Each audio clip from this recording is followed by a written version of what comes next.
So who better to show us that death isn't real and that every soul has a purpose? And we start to look at, have the perspective of what these animals are telling you. Like this is Mhm. really what's going on. Don't get too concerned.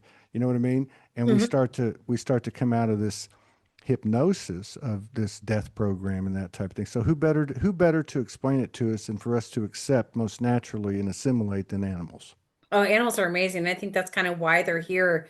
Let's say I call them our guides and teachers in physical form because they can teach us so much. But the biggest thing is not to fear death. I mean, Yes. I've seen so many animals I've even heard of some animals doing mercy killings where I actually heard this with the deer one time. It's like sometimes if you see animals on the side of the road that got hit by a car, you think, oh my God, that's too bad.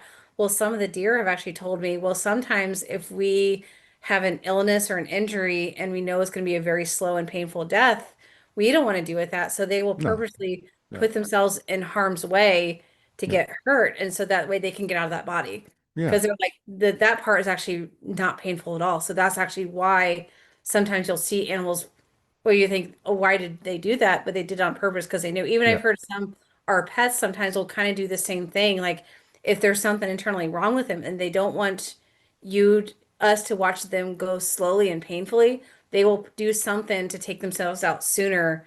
So that way you don't have to go through that process and you think, wow, that's terrible. But for them they think it's the better option than us watching them suffer. So that's just how they function. So that's why I've learned not to fear death anymore. That is just part of the process.